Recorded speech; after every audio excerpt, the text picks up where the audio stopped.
Senhor presidente, senhores vereadores, a imprensa, aos internautas, à plateia,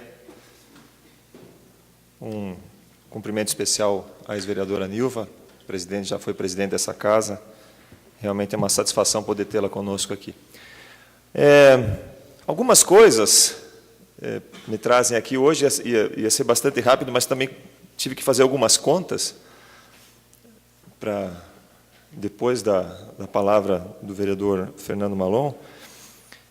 Mas, em primeiro lugar, um cumprimento especial a todos os trabalhadores dessa nossa cidade e do Brasil, pelo Dia dos Trabalhadores, na quarta-feira. Quero dar os parabéns também aos organizadores da Costela, no Bandeirantes. Sábado, o pessoal do Clube da Costela, foi bastante concorrido, a costela estava muito boa. Parabéns a todos os organizadores. E eu queria dar os parabéns também aos novos engenheiros de produção, formados pela Univille, aqui de São Bento do Sul, que se formaram no sábado, aliás, tiveram a sua formatura no sábado e agora estão no mercado de trabalho oferecendo serviços para São Bento do Sul e região. Bom, com relação a essa questão da iluminação pública, e falando sobre os dados, né, de valores de contrato que ainda restava, era 1,5 milhão o limite máximo, e havia sido gasto 1,2 milhão, aproximadamente. Para 6 meses agora, para os próximos 180 dias, nós temos R$ 22 mil por mês, 132 mil. Teríamos quase 300, se fosse aproveitada a sobra até 1,5 milhão.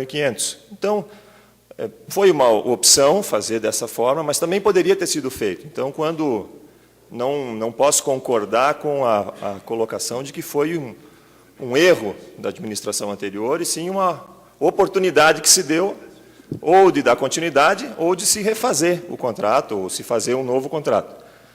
Então, concordo com o vereador quando diz que devemos pesquisar os dados, devemos buscar aquilo que foi relativo aos anos anteriores, porque a transparência precisa acontecer e nós precisamos estar aqui para fiscalizar todos os atos, inclusive os que ainda vão acontecer. O senhor pode usar...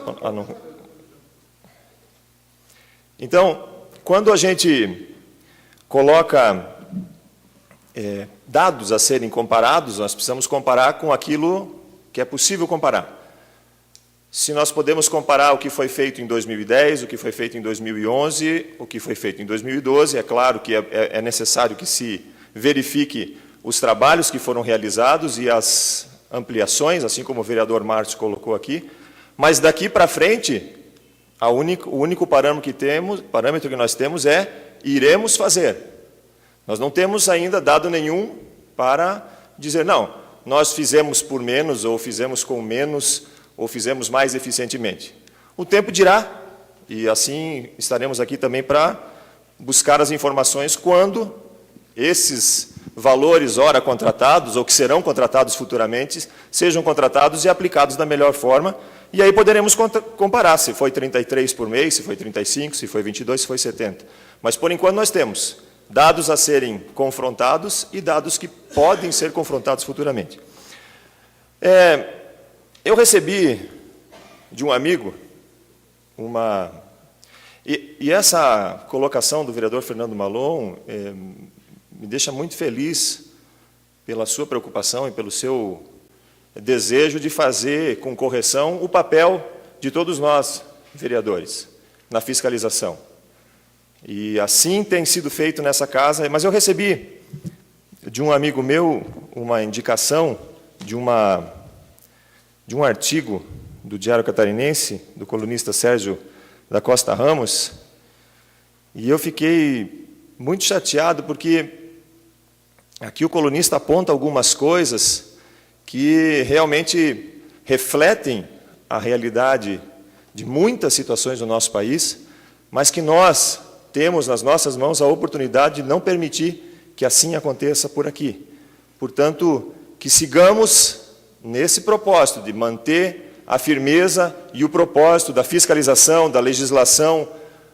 O Dr. Tirso tem batido muito fortemente na questão de um planejamento mais efetivo no sentido do crescimento de São Bento do Sul, mas eu quero ler algumas partes desse artigo para que a gente tenha por reflexão.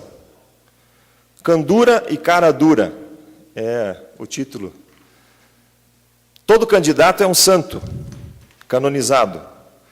Deseja sinceramente enxugar o suor do operário, lenir a mão do agricultor, adubar o salário do professor, consolar os sem terra e os sem teto, mitigar a fome dos descamisados, distribuir leite, emprego, felicidade, cartão de crédito e estacionamento para todo mundo. Não se conhece homem mais puro e mais bem intencionado do que o candidato. Mas há um certo mecanismo que, num determinado momento, entre a eleição e a posse, transforma o bom candidato num Alibabá.